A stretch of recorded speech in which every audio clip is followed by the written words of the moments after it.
दो बार चली गई थी लाइट। हाँ चलिए देखिए, एफ है r minus 7/5 to r minus 3/5, मतलब जो सर वॉइस डोमेन में सारे रियल नंबर हैं एक्सेप्ट 7/5 और कोडोमेन में सारे रियल नंबर हैं एक्सेप्ट 3/5। बताइए ये चीज तो क्लियर है ना, क्वेश्चन में जो गिवन है। Yes sir. Is defined by, अब इसके बाद fx जो है वो दे रखा है मुझे 3x + 4, fx is equal to 3x + 4 upon 5x - 7, 3x + 4 upon 5x - 7। फिर दूसरा फंक्शन दे रखा है g, और g में क्या दिया है, g में दे रखा है r - 3/5 to r - 7/5, r - 3/5 to r - 7/5।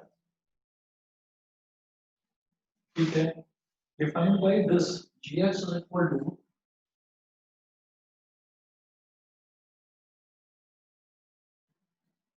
7x + 4 upon 5x - 3।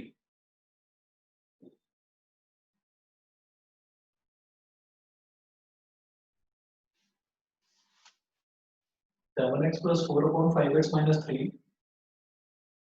तो अब मेरे को प्रूफ क्या करना है, to prove FOG is equal to IA and GOF is equal to IB, where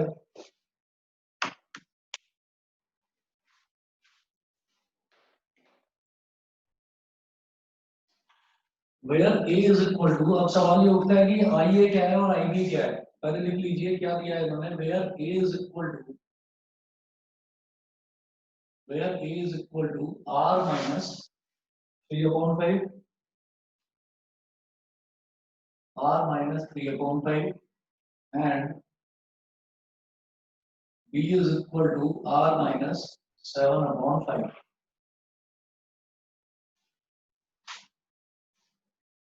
IAX is equal to X। अगर मान लीजिए मेरे पास कोई भी फंक्शन है, जैसे मान लीजिए मैंने बोला कि यहां पर इन्होंने दिया है IA,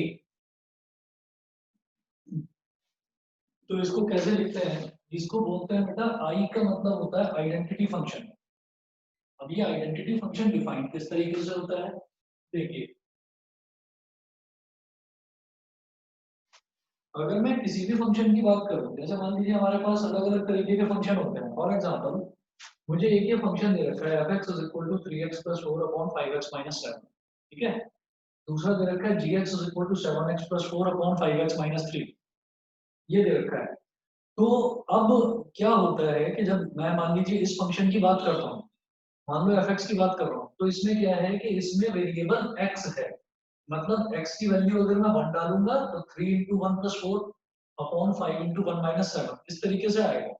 x की वैल्यू अगर मैं 2 डालूंगा तो पूरे फंक्शन की वैल्यू 3 × 2 + 4 अपॉन 5 × 2 - 7 ये हो जाएगा। लेकिन अगर मुझे कोई फंक्शन ऐसा दे रखा हो कि fx is equal to x, अगर ये मुझे फंक्शन दे रखा हो कि अगर मैं x की वैल्यू 1 डालूंगा तो मेरे ओवरऑल फंक्शन की वैल्यू भी 1 आ जाएगी, अगर मैं x की वैल्यू 2 डालूंगा तो मेरे ओवरऑल फंक्शन की वैल्यू भी 2 आ जाएगी। तो such a function is called identity function. Such a function is called identity function. Identity function देखिएगा, मुझे क्या प्रूव करना है यहाँ पर, GOF is equal to IA। तो IA का मतलब क्या है, IA का मतलब ये है कि ये दे रखा है R - 3/5, तो IA का मतलब ये है कि IA और ब्रैकेट में अगर मैं लिख दूं x, identity function of x, तो इसका जो रिजल्ट है वो x ही आना चाहिए। ये चीज समझ में आ गई। जो ये fx है ना, fx अगर x के ही बराबर आता है तो उसको मैं आइडेंटिटी फंक्शन बोलता हूँ। तो उसको हम fx ना लिखकर हम उसको ix लिख देते हैं। हम ऐसे लिख देते हैं ix is equal to x। अगर कोई भी फंक्शन है, जनरली मैं फंक्शन को fx लेकर चलता हूँ, फंक्शन ऑफ x। तो अगर मान लीजिए किसी भी फंक्शन में मैं अगर x की वैल्यू यहाँ, मतलब अगर मैं यहाँ पर वैल्यू डालूं x और रिजल्ट जो है fx की वैल्यू अगर x आ जाए, तो हम उसको बोलते हैं आइडेंटिटी फंक्शन। बेसिकली fx को मैं y लेता हूं, तो y is equal to x is known as identity function. ठीक है, तो वही चीज है कि जब हमारा y और x दोनों इक्वल आता है, ऐसा कोई फंक्शन होता है, तो उस फंक्शन को मैं fx की बजाय मैं ix भी बोल सकता हूँ। ये चीज क्लियर है आपको? बताइए जी। Yes sir. है ना? तो उसको fx की यस बजाय सर। हम ix भी बोल सकते हैं। अब दूसरा समझिए, दूसरा जो ये दे रखा है IA का मतलब क्या है कि यहाँ पर x की कौन सी वैल्यू लेंगे? सारी रियल वैल्यू लेंगे एक्सेप्ट 3/5। सारी रियल वैल्यू लेंगे एक्सेप्ट 3/5। तो ये मेरे को लेकर चलना है। तो अब आप ये देखिएगा, मैं बेसिकली मुझे यहाँ पर FOG निकालना है। और ये जो दे रखा है R-7/5 टू R-3/5, इसमें मैं एक चीज आपको बताना चाहता हूँ, हालांकि उसका इस क्वेश्चन से कोई लेना देना नहीं है, आपको उसको कुछ चेक करने की जरूरत नहीं है, पर मैं फिर भी एक चीज आपको बताना चाहता हूँ, जरा ध्यान से समझना। देखो, अगर मेरे पास कहीं पर कोई भी टर्म मान लीजिए ऐसी आ जाती है, फॉर एग्जाम्पल मुझे मान लीजिए ये मिल जाए कि fx इज इक्वल टू वो 1 और वीडियो अटक x। रही है थोड़ी। है बेटा? सर वीडियो अटक रही है थोड़ी। कोई नहीं, वैसे मैं रिकॉर्ड कर रहा हूँ, बीच में हो सकता है कुछ प्रॉब्लम आए तो ठीक है सर। प्लीज। अभी ठीक है? ठीक है सर, आप वीडियो भी शेयर कर दीजिएगा। हाँ, वो भी मैं बता दूंगा, वो भी मैं कर दूंगा, रिकॉर्डिंग मैंने चालू कर रखी है। देखिए, अगर मान लीजिए मेरे पास कोई भी फंक्शन है 1/x-2, फॉर एग्जांपल एक फंक्शन है 1/x-2, तो मैं इसको, इस स्टेटमेंट को कंप्लीट तब तक नहीं कह सकता जब तक मैं ये ना डिफाइन कर दूं कि x is not equal to 2। x 2 के इक्वल नहीं हो सकता। क्यों? अगर x 2 के इक्वल हो गया तो 2 - 2 0, यानी कि डिनोमिनेटर में 0 आ जाएगा, तो 1/0 क्या हो जाएगा? Not defined. ये चीज समझ में आ गई? ये समझ में यस आ सर। गया है ना? अब इसी तरह से फंक्शन दे रखा है fx।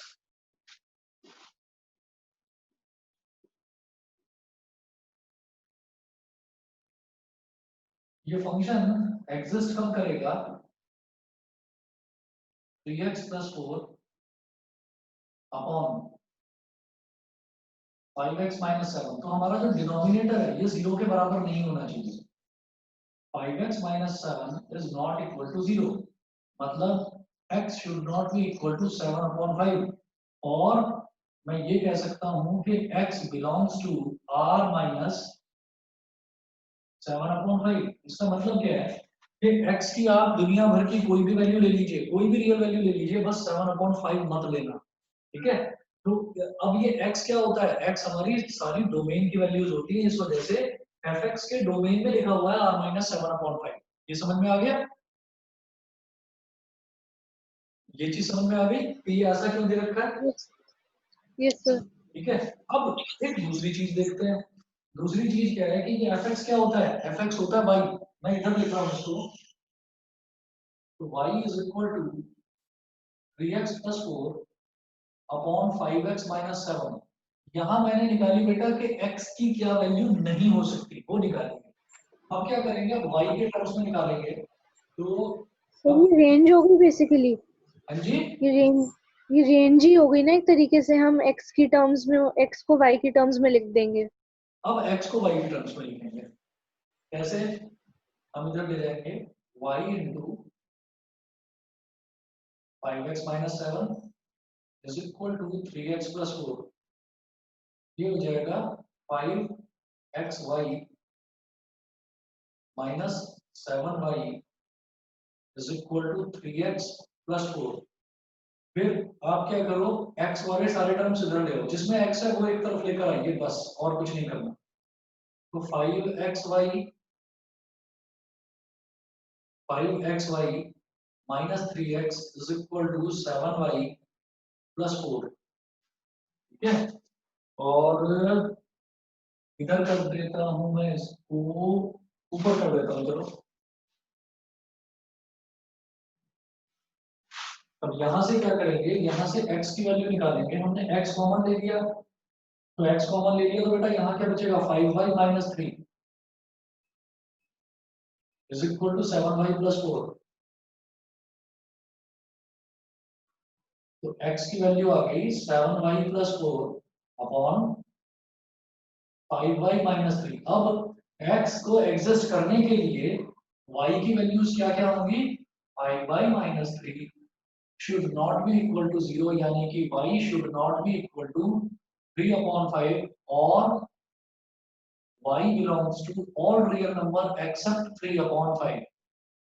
तो y क्या हो गया, y हमारा हो गया कोडोमेन वाली वैल्यू सारी, तो कोडोमेन r माइनस 3 अपॉन 5 होगा।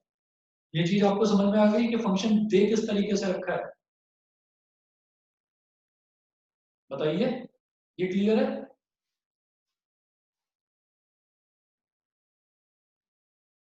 यानी कि यस सर। आवाज आ रही है मेरी, ये क्लियर है ये चीज? Yes sir, yes sir. ठीक है, अच्छा क्या वीडियो नहीं दिखाई दे रही होगी? आ गई सर, आ गई। चलिए ठीक है, तो ये चीज जो मैंने आपको बताई है इसका इस क्वेश्चन से कोई लेना देना नहीं है, ये सिर्फ मैंने ये बताया है कि r minus 7 upon 5 r minus 3 upon 5 किस तरह से दे रखा होता है। अच्छा, और एक इंपॉर्टेंट चीज नोट करिए, इंपॉर्टेंट चीज क्या है कि जब भी मुझे FOG या GOF निकालना होता है ना, तो उसमें क्या होता है कि जैसे मान लीजिए f इसका जो डोमेन है, सॉरी इसका जो कोडोमेन है वो दूसरे फंक्शन का डोमेन होता है, जो पहले फंक्शन का कोडोमेन होता है वो दूसरे फंक्शन का डोमेन होता है, समझ गए कि नहीं? और इसी तरीके से जो इसका कोडोमेन है वो इसका डोमेन होगा, तो मतलब ये ऐसे रिवर्स ऑर्डर में लिखे जाते हैं, समझ गए? अब देखिएगा, मुझे प्रूव करना है FOG is equal to IA and GOF is equal to IB। ये मिटा रहा हूँ क्योंकि इसका इससे कोई लेना देना नहीं है, तो मैंने आपको समझाने के लिए बताया। नियति समझ में आ रहा है?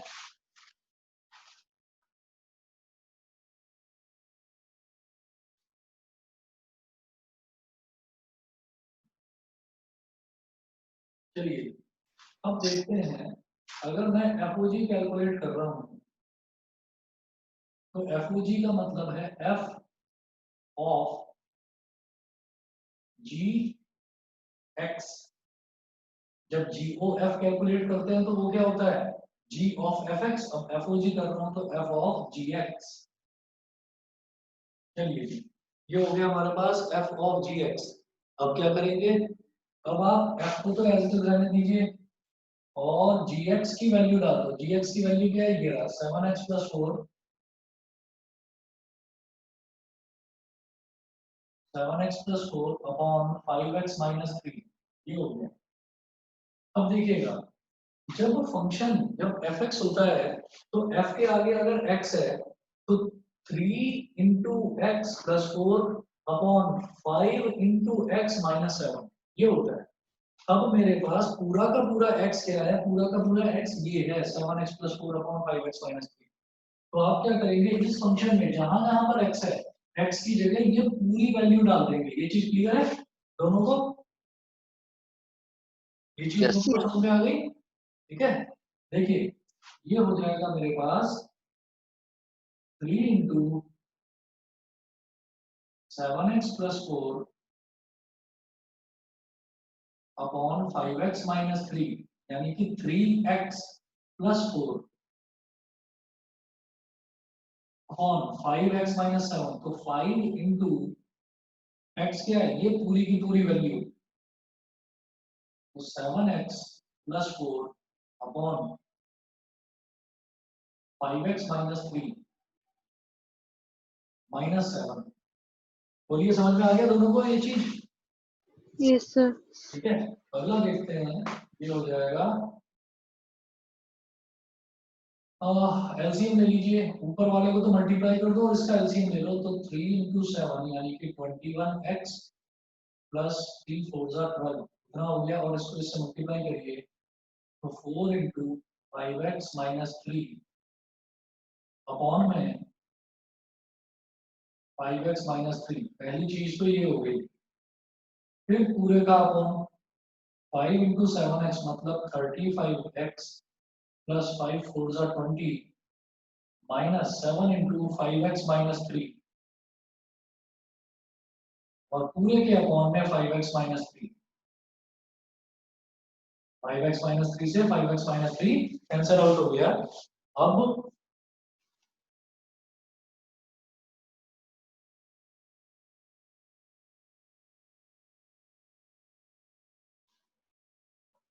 अब ये हो गया 21x न्यूमरेटर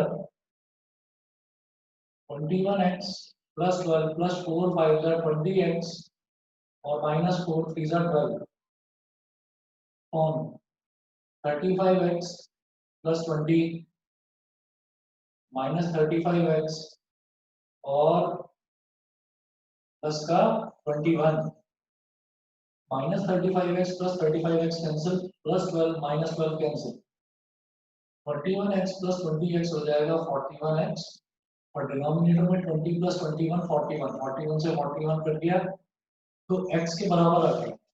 जरा देखिए कि f ऑफ gx अगर x के बराबर आ गया तो हमारा f o g क्या हो गया, आइडेंटिटी फंक्शन हो गया कि नहीं हो गया बताइए। यस सर हो गया है ना। तो उस आइडेंटिटी फंक्शन को मैं क्या बोलूंगा, उसको मैं बोल दूंगा IA बोल दूंगा। अब IA क्यों बोला जाएगा उसको, वो इस वजह से क्योंकि IA क्या है, ये हमारा r माइनस 3/5 है। r माइनस 3/5 का मतलब क्या हुआ, हमने जब स्टार्टिंग करी थी तो हम ये जानते हैं कि ये जो डिनोमिनेटर है ये डिनोमिनेटर 0 के बराबर नहीं होना चाहिए। तो हमें साफ दिखाई दे रहा है कि x should not be equal to 3/5। इसका मतलब यहाँ पर x belongs to A। क्यों, क्योंकि x belongs to क्या है, x belongs to r minus 3/5 है। ठीक है, और r minus 3/5 क्या दे रखा है, A, मतलब x belongs to A। ये चीज समझ में आ गई आपको? नहीं सर ये मेरे को थोड़ा नहीं आया, कंफ्यूज हो गया। दोबारा से ध्यान दीजिएगा। हमने जब ये फंक्शन करा, जब मैंने इसको कैलकुलेट करा तो सबसे पहले क्या करा, f ऑफ gx। ठीक है, तो जो बेसिक वेरिएबल मैं लेकर चल रहा हूँ वो लेकर चल रहा हूँ x। तो ये x लेकर चल रहा हूँ बेटा ये, तो सबसे पहले मैंने gx की वैल्यू डाल दी इसमें एज इट इज, और gx की वैल्यू क्या है 7x प्लस 4/5x माइनस 3। ये हम आगे बढ़ ही नहीं सकते अगर ये चीज डिफाइन ना हो तो। अगर ये नहीं दे रखा होगा ना कि x is not equal to 3/5 तो मैं इसमें आगे बढ़ ही नहीं सकता, बिकॉज ये पूरा फंक्शन के अंदर नॉट डिफाइंड टर्म हो जाएगी, तो मेरा फंक्शन ही नॉट डिफाइंड हो जाएगा। समझ गए? तो यहाँ पर मैंने कहा कि 5x minus 3 should not be equal to 0, मतलब x should not be equal to 3/5। x should not be equal to 3/5 को मैं क्या लिख सकता हूँ, x belongs to r minus 3/5, और r माइनस 3/5 क्या है, a। इसका मतलब x यहाँ पर a को बिलोंग करता है। ये समझ गए? बताइए। यस सर ठीक है, तो x यहाँ पर a को बिलोंग करता है, तो फाइनली रिजल्ट भी इस पूरे को सॉल्व करके फाइनल रिजल्ट x आया, and x belongs to a। हम यहाँ पर लिखेंगे since FOG is equal to f of gx is equal to x where x belonging to a, therefore मैं सीधा सीधा लिखूंगा कि FOG is equal to IA। ये लिखने का तरीका है इसको, बस IA मतलब identity function of x where x belongs to a। IA का मतलब है, मैं लिख देता हूं, where IA stands for identity function of x where x belonging to a। बोलिए, समझ गए? आप याद करो, हमने कल भी जो क्वेश्चंस करे थे उसमें फॉर एग्जांपल अगर मेरे पास ऐसा था, मान लीजिए मैं GOF निकाल रहा हूँ और GOF को मैं बोलता हूँ G ऑफ fx, ये बोलते हैं। तो इसमें अगर हमारे पास G ऑफ f1 ये सॉल्व करके 3 आ रहा है, तो मैंने इसको लिखा क्या था, ऑर्डर पेयर 1, 3। मैंने ऐसे लिखा था ना, तो इसका मतलब मेरा x क्या है, यहाँ पर x है बेटा 1 और फाइनली इसकी GOF की वैल्यू क्या आ रही है 3। तो अब यहाँ पर क्या हुआ कि मेरा x तो ये है, x है ना, और इस FOG की वैल्यू वो भी x आ रही है, where x belonging to a, x belonging to a है अगर, तो मैं उसको आइडेंटिटी फंक्शन ऑफ a बोलूंगा, IA बोलूंगा। बताइए क्लियर? सर हमने बस आई ए जो लिया है ये इसलिए लिया है क्योंकि डिनोमिनेटर में 3/5 नहीं आ सकता। यस, IA इस वजह से लिया है क्योंकि डिनोमिनेटर में 3/5 नहीं आ सकता और वो चीज डिफाइन कर रखी है पहले ही इन्होंने। ए से ठीक है। ठीक है अनिकेत, क्लियर है बेटा? Aniket yes sir yes. ठीक है, अच्छा जी। अब इसके बाद नेक्स्ट पार्ट देखते हैं, मुझे अगले में प्रूव करना है GOF is equal to IB। मैं ये मिटा रहा हूँ, यहां से कर रहा हूँ, ये नोट कर लिया ना, ये इतना यस सर। कर लिया, मैं मिटा रहा हूँ उसको।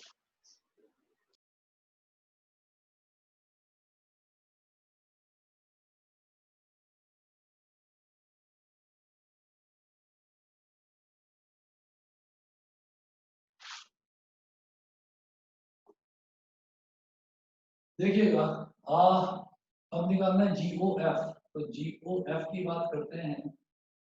GOF का मतलब है G ऑफ FX। अब क्या करिए, अब आप सीधा सीधा सबसे पहले FX की वैल्यू डाल दीजिए। FX की वैल्यू क्या है, G ऑफ FX की वैल्यू डालो 3x + 4 upon 5x - 7।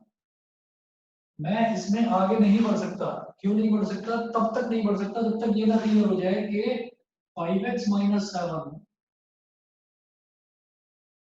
should not be equal to 0, मतलब x should not be equal to 7/5, मतलब x belongs to r - 7/5 और r - 7/5 क्या है बेटा, b, यानी कि x belongs to b। समझ गए? अब क्या करना है, अब g की बात करते हैं। तो जब gx है तो gx क्या होगा, gx क्या होगा, मतलब 7x + 4/5x - 3। तो जहां जहां पर भी x है वहां पर ये पूरी टर्म लिख दीजिए, जहां पर भी x है वहां ये पूरी टर्म लिख दीजिए। तो ये हो जाएगा 7 × 3x + 4 upon 5x - 7 + 4 upon 5x - 3। तो 5 × x की जगह ये पूरी टर्म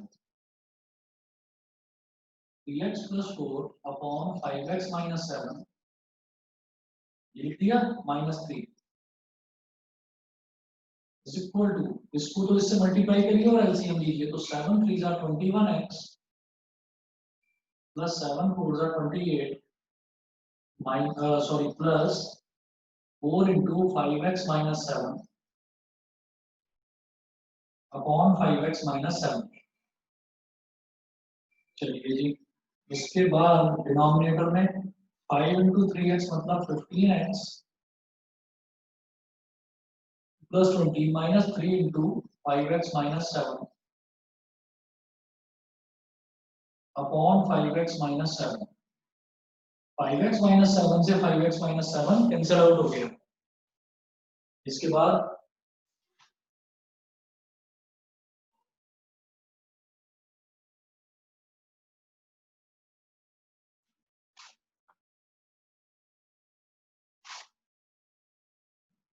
खुद देखिएगा, 21x + 28 + 4 5 = 20x -4 7 = -28 अपॉन 15x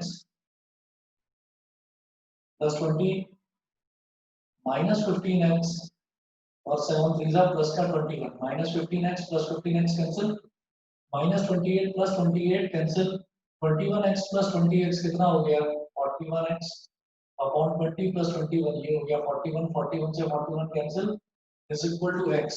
ठीक है, and x belongs to b, and x belongs to b, therefore क्या कैलकुलेट कर रहा था मैं, GOF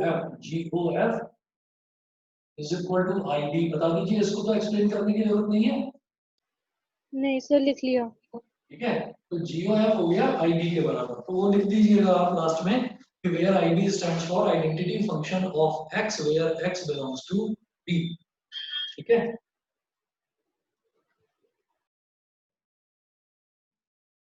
चलिए जी, अगला देखते हैं एग्जांपल नंबर 18।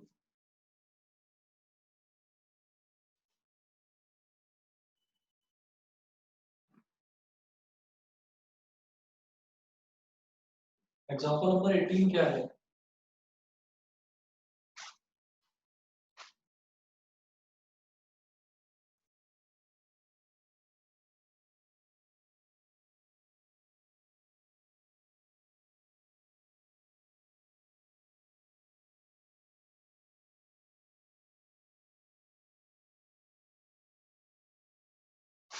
देखिए एग्जांपल नंबर 18 में है, show that if F tends to A to B। मैं लिख रहा हूँ ये वाला पहले।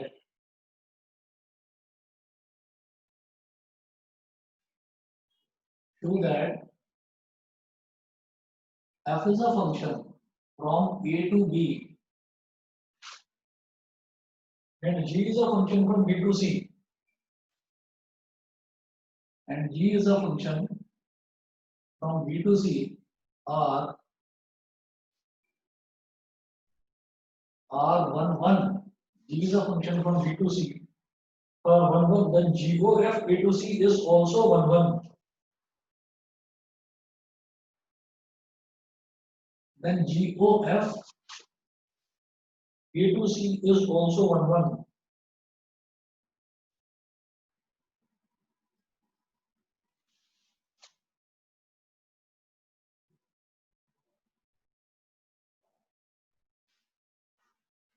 देखो अगर F 11 है, G 11 है, तो इसका मतलब क्या है कि GOF भी 11 होगा।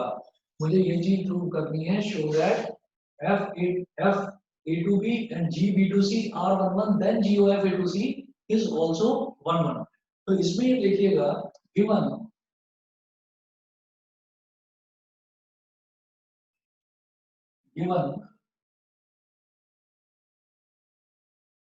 F is 11 and G is 11,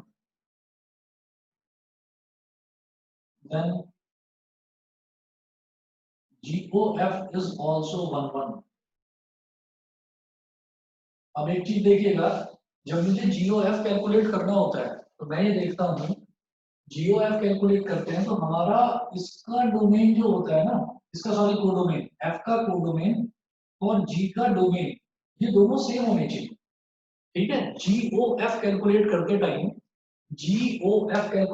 time पहले F का कोडोमेन और G का डोमेन ये दोनों सेम होने चाहिए। अगर ये दोनों सेम है तो जो फंक्शन बनेगा GOF का डोमेन हो जाएगा A और कोडोमेन हो जाएगा C, ठीक है। ये रूल होता है। अगर मान लीजिए मैं GOF कैलकुलेट कर रहा हूँ, मैं ये बीच वाला पोर्शन मिटा रहा हूँ,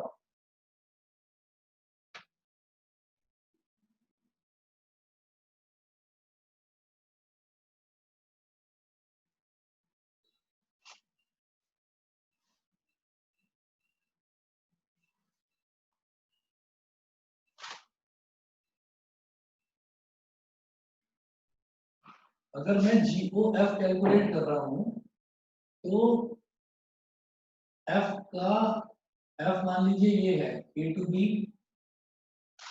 और G मान लीजिए है B to C, ठीक है। तो GOF कैलकुलेट तभी हो पाएगा जब F का कोडोमेन और G का डोमेन ये दोनों सेम, तभी GOF कैलकुलेट हो पाएगा, ठीक है।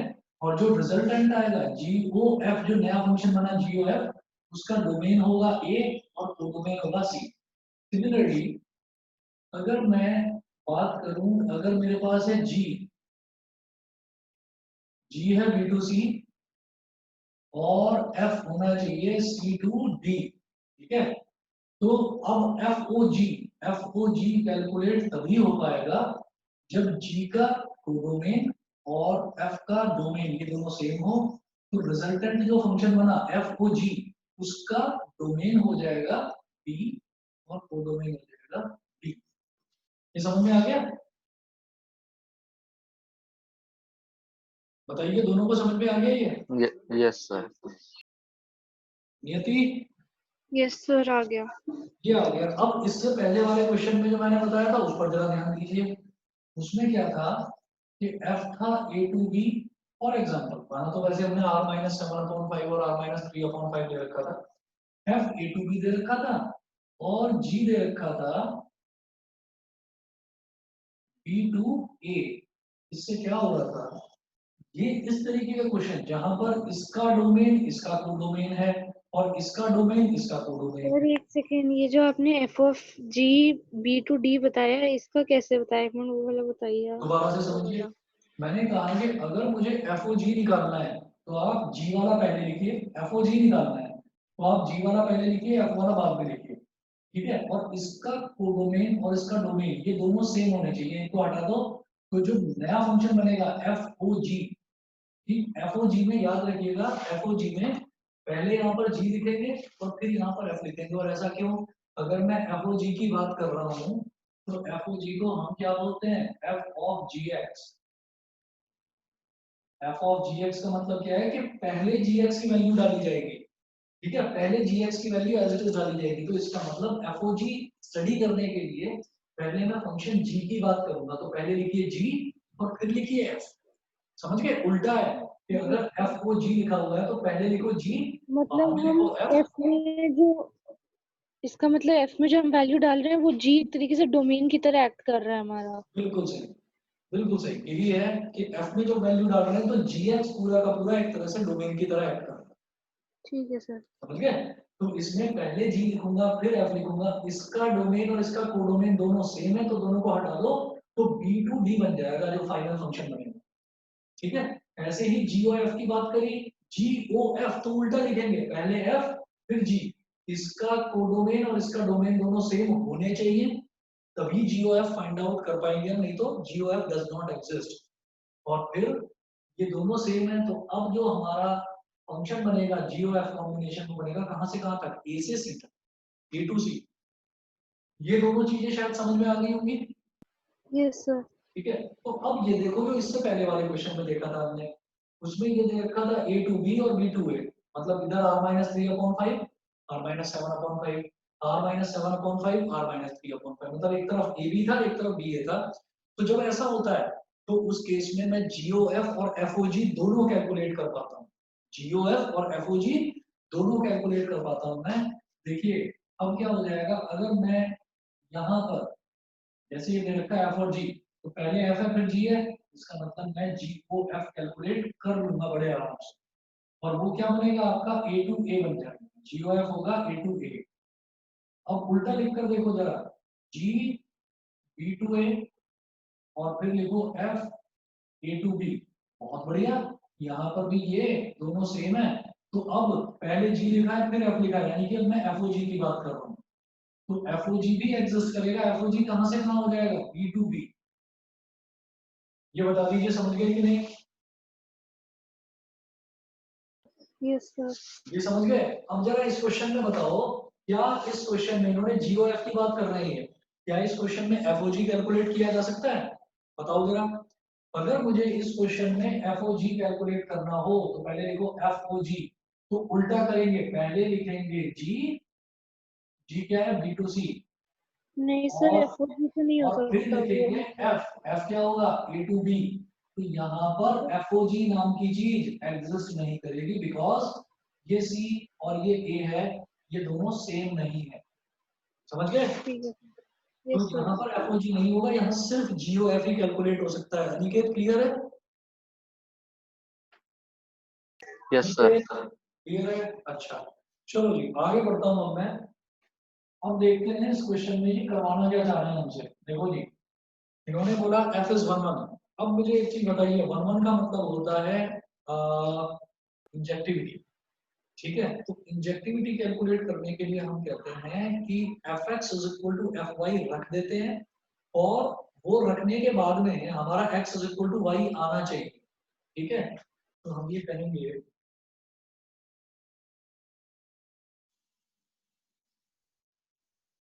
since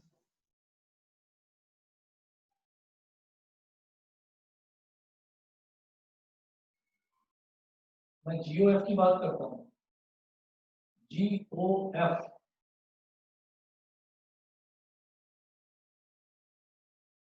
to check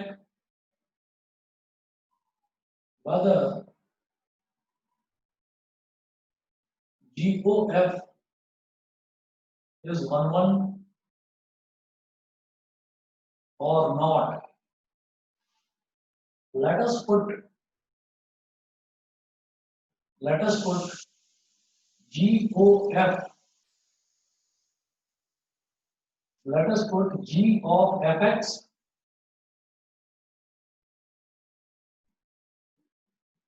is equal to G of fy.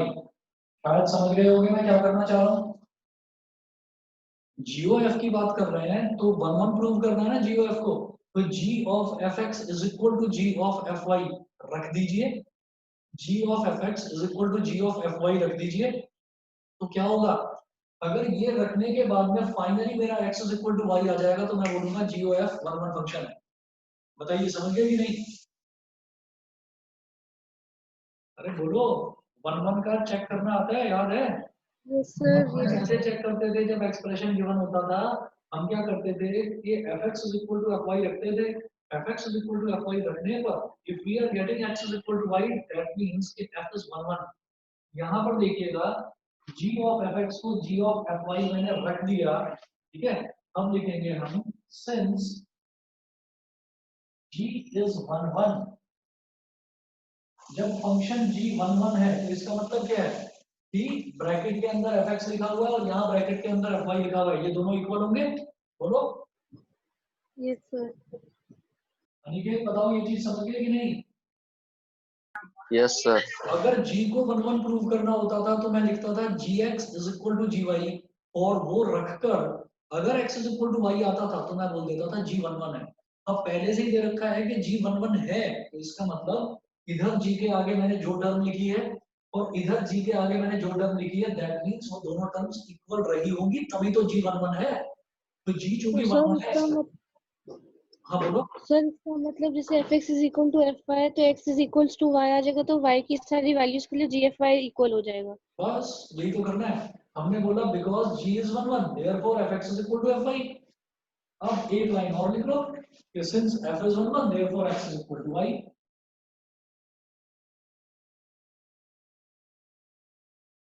अब एक लाइन और लिख लीजिए बस कि since f is 1 अब क्योंकि f भी 1 है तो 1 का मतलब क्या है कि अंदर वाली टर्म्स इक्वल होगी, यानी कि x is equal to y। Last में एक लाइन लिख दीजिए therefore on putting g of fx is equal to g of fy, we are getting x is equal to y। since लिखिएगा, since on putting g of fx is equal to g of fy, we are getting x is equal to y, therefore GOF is 1 function. बताओ समझ गए कि नहीं? समझ गए कि नहीं बोलो। Yes sir. सर हम इस पे एक स्टेटमेंट ऐड और कर सकते हैं कि ये GOF is 1 से पहले कि GFX is equals to GFY, जैसे इसमें दे रखा है NCERT में। अरे वो ठीक है, वो तो हम शुरुआत में लेकर ही चले हैं ना, g of fx is equal to g of fy, वो हम लेकर चले हैं और दोनों को लेकर चलने पर x is equal to y आ गया, therefore GOF is 1। Okay sir. ठीक है।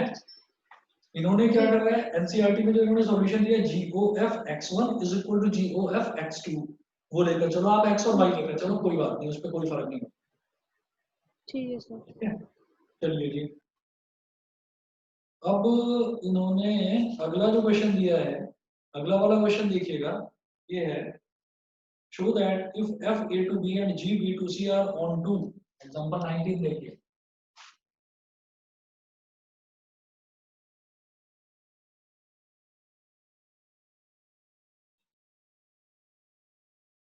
so that if f a to b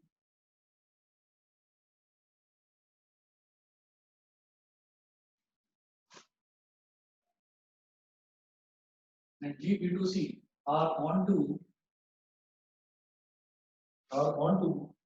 then g o f a to c is also onto, then g o f a to c is also onto.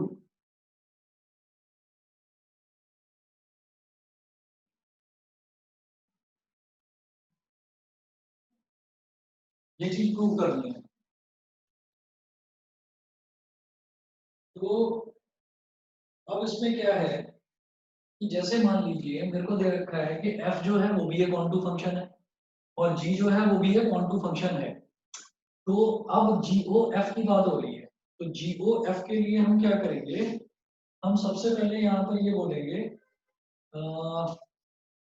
आप एक काम करो, जो इसका solution लिखा हुआ है ना अभी है ना एनसीईआरटी, तो जरा सॉल्यूशन की दो लाइन में समझा रखा है, वो 2 लाइन पढ़ दो और ये बता दो समझ में आया है कि नहीं। अच्छा सर देख रही एक सेकंड। एक बार देख लो आप, मैं बोल देता हूँ given an arbitrary element z belonging to C, there exists a pre-image y of z under G such that gy is equal to z since G is on. ये चीज समझ में आई कि नहीं है? सर इसमें मैं खुद पढ़ लूं तो फिर देखती हूँ। पढ़ो एक बार पढ़ो। अनिकेत बुक नहीं है ना? अनिकेत? सर अनिकेत है नहीं। ओहो इसके यहाँ वहां पर रेट चली गई।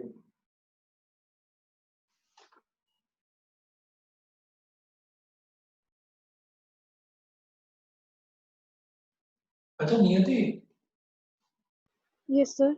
ये विबग्योर क्या है? कल तुम्हारे ना पापा का मैसेज आया था और विबग्योर लिखा हुआ था, वो रेनबो वाला जो होता है वो क्या है? वो पापा फार्मेसी में है ना, तो उनकी खुद की कंपनी का नाम है वो, विबग्योर विजन फार्मास्यूटिकल्स। अच्छा उनकी कंपनी का नाम विबग्योर है। Yes sir. अच्छा मैं वही सोच रहा था, मेरे पास मैसेज आया था तो उस पर जैसे नोटिफिकेशन आता है ना, नंबर हमने सेव नहीं कर रखा था तो उस पर सर वो विबग्योर उनकी कंपनी का नाम है, फार्मास्यूटिकल्स की कंपनी है वो। अच्छा बताओ पहली लाइन पढ़ी, समझ में आया कुछ? नहीं सर अभी इतने अच्छे से तो नहीं। ठीक है रुक जाओ फिर 1 मिनट में बताता हूँ बस। इन्होंने बोला कि given an arbitrary element z belonging to C, हमने कहा ये गिवन नहीं है, ये हम मान लेते हैं कि जैसे उन्होंने बोला GOF निकालना है, तो GOF इसका मतलब क्या हो गया, G of fx,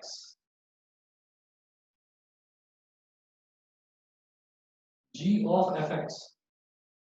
अब इन्होंने ये कहा कि let there be an element z belonging to C। हमने बोला कि कोई एक एलिमेंट है z, वो C में लाई करता है C। अब ना मैं इधर बना देता हूँ, शायद ये एरो डायग्राम से बहुत अच्छे से समझ में आ जाएगा।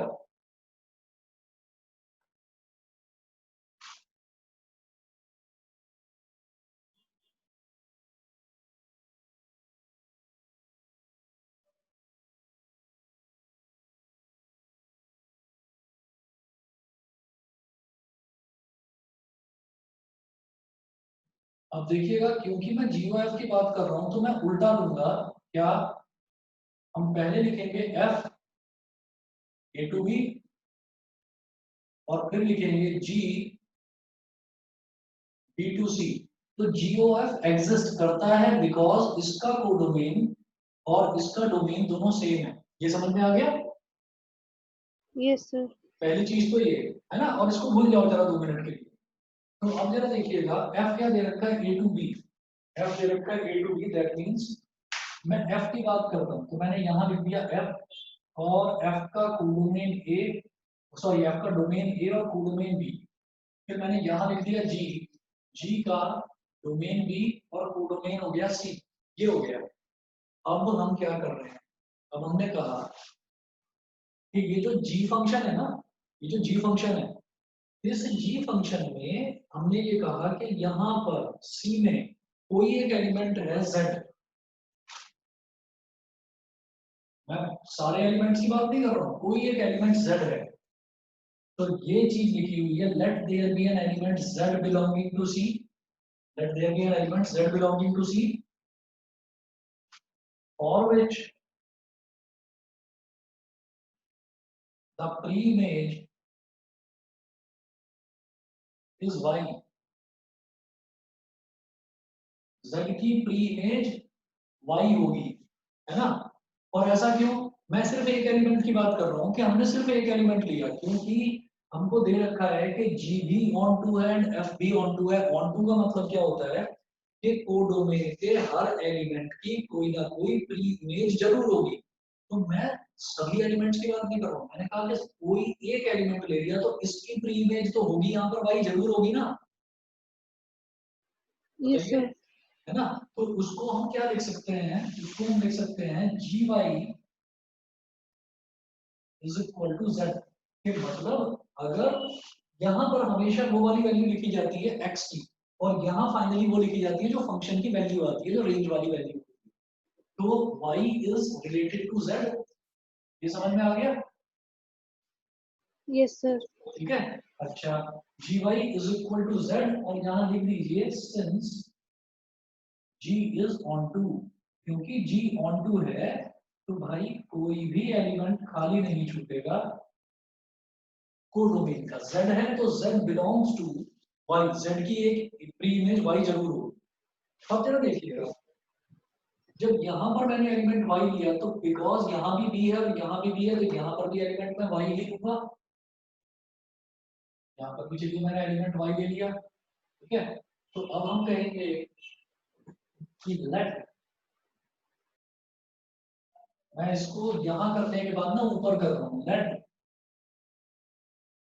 y as a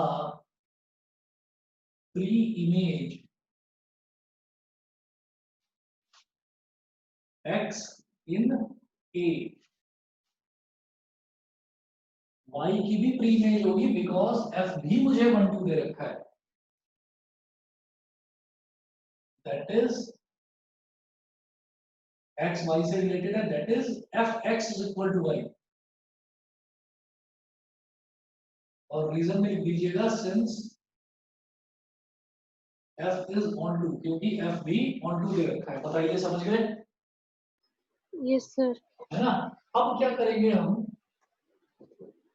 कि x y से रिलेटेड है, y z से रिलेटेड है, तो हमने ये बोला यहाँ पर कि अब मैं एक काम करूंगा, ये f(x) हो गया y के बराबर, इसको बोल दीजिए इक्वेशन नंबर 2, और ये gy हो गया z के बराबर, इसको बोल दीजिए इक्वेशन नंबर 1। अब मुझे कैलकुलेट क्या करना था, GOF, तो करिए ये GOF। therefore GOF is equal to G of fx। fx की वैल्यू क्या है, y, तो ये क्या हो गया gy, ठीक है। और gy की वैल्यू क्या है, z। समझ गए? तो GOF में इनिशियली वैल्यू x रखने पर फाइनल वैल्यू z आ रही है, इनिशियली वैल्यू x रखने पर फाइनली वैल्यू z आ रही है। इसका मतलब अगर मैं GOF कैलकुलेट कर रहा हूं तो z की प्री इमेज क्या आ रही है, x आ रही है, therefore GOF is also on। दोबारा बताऊं? सर x का कैसे क्या आपने बताया था, वो बता दोबारा से दीजिए। समझा रहा हूं। पहले ये बताओ gy is equal to z, समझ में आ गया था? यस सर, ये आ गया। कि एक एलिमेंट C में है z जिसकी कोई प्री इमेज होगी y। जब ये B में लाई कर रहा है y, तो यहाँ वाले B में भी तो लाई y ही करेगा, क्योंकि ये दोनों सेम होने चाहिए। फिर मैंने कहा कि y की प्री इमेज होगी x, तो y की प्री इमेज x होगी, तो वो क्या हो गया, f(x) is equal to y। ये दोनों इक्वेशन समझ में आ गई? ये सर ये आ गया, बस आपने एंड में जो कहा कि इसको लिखेंगे कैसे, जो आ सेकंड गया, लास्ट आ है। रहा हूँ, वो भी आ जाएगा। देखो अब हम क्या करेंगे, बात करी जा रही है GOF की। तो GOF को हम क्या लिखते हैं हमेशा, G of fx। अब fx की जगह क्या है, fx की वैल्यू क्या है भाई, fx की जगह y डाल दिया, ठीक है। और gy की वैल्यू क्या है, gy की वैल्यू है z, तो gy is equal to z हो गया। तो इसका मतलब g of fx z के बराबर आ गया। मतलब अगर मैं इनिशियली x लूंगा वैल्यू, तो फाइनली मेरा रिजल्ट फंक्शन की वैल्यू z आ रही है। तो इसका मतलब एक तरीके से x भी प्री इमेज है z की। z की प्री इमेज x होगी for the new function GOF। GOF एक नया फंक्शन बन गया ना। ठीक है, ओके। और GOF जब प्री इमेज है, तो इसका मतलब क्या है कि वो GOF ऑन है। और GOF का डोमेन क्या हो गया A, और कोडोमेन क्या हो गया C। अच्छा सर ठीक है, ये समझ आ गया। सर एक चीज और पूछनी थी, जैसे ये एक मेथड होता है मैथ्स में कंडक्शन की, जैसे हम नोन से अननोन क्वांटिटी पे आते हैं, तो एक तरीके से कंडक्शन हुआ। जैसे PMI होता था लास्ट ईयर 11th में, प्रिंसिपल ऑफ मैथमेटिकल एक इंडक्शन। मिनट रुक जाओ, एक मिनट रुक जाओ, मैं ना कुछ समझ में नहीं आया मेरे को, कुछ चीजें मिस हो गई बीच में, दोबारा बोलोगे। सर मैं पूछ रही थी, जैसे 11th में हमने पढ़ा था ना PMI, principle of principle of mathematical mathematical induction. Induction किया था, करेक्ट, हाँ। तो इंडक्शन जैसे होता है कि हम लोग नोन से अननोन क्वांटिटी पे जाते हैं, कि हमें जो चीज पता नहीं होती हम वो निकालते, तो इसमें भी एक तरीके से वही चीज हो रही है। ना ना ना, वो चीज नहीं है, वो बिल्कुल अलग है। उसमें क्या होता है कि उसमें पहली चीज तो ये है कि उसमें हम नेचुरल नंबर लेकर चलते हैं हमेशा। आप अच्छा PMI के क्वेश्चन देखिएगा, PMI is always applicable to where n belongs to natural number, ठीक अच्छा, है। हाँ ठीक है। और नेचुरल नंबर मतलब मैं n की वैल्यू, आप देखिए उसमें स्टेप 1 होता है कि let us check it for n is equal to 1। तो नेचुरल नंबर 1 से स्टार्ट होते हैं। दूसरा स्टेप हम कहते थे कि let us assume that the given relation is true for n is equal to m। तो वहां एज हम्म कंडीशन को ट्रू मानते हुए, और थर्ड स्टेप में n is equal to m plus 1 के लिए ट्रू प्रूव करना होता था। और यहाँ क्या है, यहाँ FOG GOF ये हमेशा मैं रियल नंबर के लिए करता हूँ। यस सर, अच्छा हाँ तो ठीक ये है फिर। टोटली टोटली अलग हो गया, उससे कोई लेना देना नहीं। अच्छा ठीक है सर। ठीक है। अब जरा देखिएगा कि मैंने आपको पहले ही बताया था कि GOF जब एग्जिस्ट करेगा, तो वो हमारा फाइनली बनेगा A to C। और Z एक एलिमेंट है, उसकी प्री इमेज X आ रही है, therefore GOF is also onto where GOF is a function from A to C। ये प्रूव हो गया। और आप क्या करिए, एग्जाम्पल नंबर 18 और एग्जाम्पल नंबर 19 इन दोनों को इंपॉर्टेंट मार्क कर दो। क्योंकि ओके जब तक ढंग से समझकर आप इसको करोगे नहीं ना, तब तक ये चीज नहीं आएगी। मतलब रिवीजन के दौरान एग्जाम्पल 18 और एग्जाम्पल 19 बहुत जरूरी है, ठीक है। Okay sir. ये क्या है कि एग्जाम में आएगा, मतलब मुश्किल से 1 नंबर का आएगा ये क्वेश्चन, लेकिन ढंग से समझकर एक्सप्लेन करोगे तभी नंबर मिलेंगे, नहीं तो नंबर नहीं मिलेगा। ठीक है सर। सर आज का रिकॉर्डिंग शेयर कर दीजिएगा। हाँ, मैं रिकॉर्डिंग अभी शेयर कर रहा हूँ। और एक बात बताइए, जो मैं ना डिटर्मिनेंट्स की एक्स्ट्रा क्लास लेता हूँ, उसमें कुछ आता है समझ में तुमको, मतलब मैट्रिक्स डिटर्मिनेंट थोड़ा बहुत कर रखा है पहले। सर मैंने मैट्रिसेस तो खुद ही पढ़ा था, जब मतलब मैं ऐसे ही खुद ही पढ़ रही थी, तो मैंने उसमें पढ़ लिया, तो कुछ कुछ चीजें उसमें क्लियर नहीं है मुझे एंड के उसमें, जैसे इनवर्स वगैरह में। लेकिन फिर भी चलो आप ठीक जब है, वो कराओगे तो वो पूरा हो कोई बात जाएगा। नहीं, जब मैं वो रिवाइज कराऊंगा ना तब वो भी समझ लेना, और जो एक्स्ट्रा क्लास होती है वो अटेंड कर लिया करो। सर वो बीच में मैंने एक दो करी थी, फिर रात को नेटवर्क नहीं था तो वो कनेक्ट नहीं हो पा रहा था। थोड़ा चलो बहुत कोई तो मुझे बात, समझ आ गया था। कोशिश किया करो जब भी कोई एक्स्ट्रा क्लास ले रहा हूँ ना, तो उसमें भले ही कुछ पिछली चीज हो जो अभी हमने नहीं करी है, पर उसको अटेंड कर लिया करो, है ना, सर क्योंकि मैंने करी है अभी तक 3 4 जो भी आपने लिए, मैंने 2 उसमें अटेंड करी थी, एक ठीक नहीं है, हो पाई थी। ठीक है, ठीक है। तो आज ना, आज रात को मैं 10 बजे लूंगा एक्स्ट्रा क्लास, वो वाली डिटर्मिनेंट्स वाली। हम्म, और उसमें हम कराएंगे मिसलेनियस वाले क्वेश्चंस डिटर्मिनेंट्स के। तो ठीक मिसलेनियस वाले थोड़े से टफ लग सकते हैं क्वेश्चंस, पर फिर भी अटेंड करना उसको, क्योंकि ठीक थोड़ा है बहुत भी अगर दिमाग में कुछ चीजें बैठेंगी, तो जब हम डिटर्मिनेंट्स रिवाइज करेंगे, तुम्हारे को और अनिकेत को हम्म, लेकर जब दोबारा करवाऊंगा, तो तब वो चीजें और अच्छे से समझ में आ जाएंगी। यस सर, वो तो वैसे मैंने करी थी आपकी सारी अटेंड उसमें। ठीक है, ठीक है। ठीक है, फिर आज बस रात फिर को 10 बजे होगा, और ये मैं आपसे रिकॉर्डिंग अभी शेयर कर रहा हूँ। ठीक है सर, एक चीज और, जैसे इस चैप्टर में बाइनरी नहीं आ रहा ना, बाइनरी बाइनरी हट नहीं है गया ना। सिलेबस में से। ओके सर, ठीक है। वो मैं मार्क करवा दूंगा कि आपको कौन कौन से क्वेश्चंस नहीं करने हैं, वो छोड़ देना। ठीक है sir. Okay sir, thank you. चलिए, ओके, बाय बाय।